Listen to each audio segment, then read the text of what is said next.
চিকিৎসা করার সুযোগটা তো দেবেন, দিলেন না, দিলেন না, দিলেন না। বাবার পরে যদি তার ভালোবাসা পেয়ে থাকি, স্নেহ পেয়ে থাকি, সেটা আনোয়ার হোসেন, তারপরে প্রবীণ মিত্র। অনেক অনেক স্মৃতি, কথা বলতে কষ্ট হচ্ছে। গতকালকেই অঞ্জনা ম্যাডামকে হারিয়েছি, তার সাথে তেমন কোনো স্মৃতি নেই, কিন্তু দাদা প্রথম ছবি থেকে তার সাথে সম্পর্ক।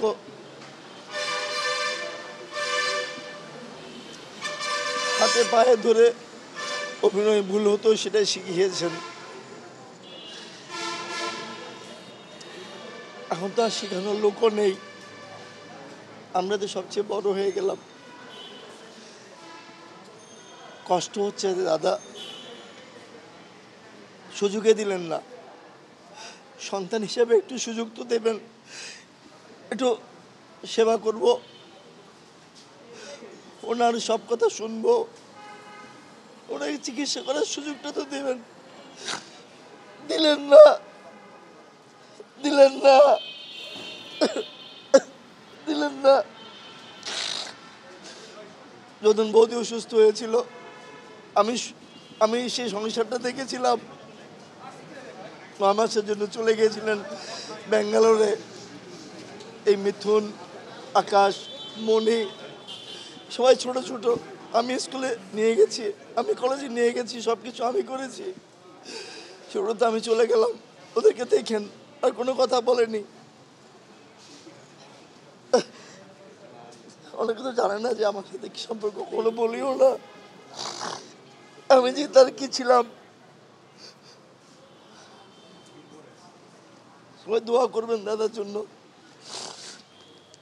দাদা যেখানে থাকুক ভালো থাকে। আমার নাম মিথুন মিত্র, আমার বাবা স্বনামধন্য চলচ্চিত্র অভিনেতা প্রবীণ মিত্র আজকে রাত 10টা 15 মিনিটে ইন্তেকাল করেছেন। ইন্নালিল্লাহি ওয়া ইন্না ইলাইহি রাজিউন।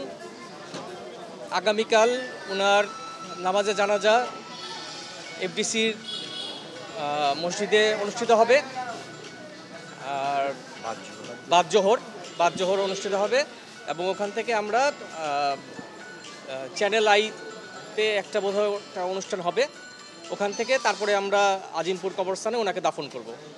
আপনারা সবাই ওনার জন্য, ওনার রুহের মাগফিরাতের জন্য দোয়া করবেন। সর্বশেষ কথা হয়েছিল কিনা? আচ্ছা, ওনার বেসিক্যালি ছিল যেটা, সেটা হচ্ছে ওনার আর্থ্রাইটিস ছিল, পায়ের হাঁটাচলা করতে পারতেন না, যে কারণে ওনাকে বেড রেস্টে থাকতে হতো সারাদিন। এই জন্য ওনার পিছনে শরীরে বেড সোর হয়ে গেছিলো। সেটার অপারেশন করার জন্য আমরা স্কয়ার হসপিটালে ভর্তি করছিলাম ওনাকে। তো অপারেশন হয়ে যাওয়ার পরে উনি হঠাৎ করেই ফুসফুসে সংক্রমণের শিকার হন, এবং ইনফেকশন যখন খুব বেড়ে যায় তখন ওনার অক্সিজেন লেভেল অনেক কমে যায়। তারপরে ওনাকে কৃত্রিমভাবে অক্সিজেন দিয়ে ওনাকে ট্রিটমেন্ট দেওয়া হয়েছিল, এবং শেষ মুহূর্তে ওনার প্রতিটা অর্গানই আস্তে আস্তে ফেল করছিল, এবং লাস্টে ওনার হার্ট ফেল করে এবং উনি মারা যান।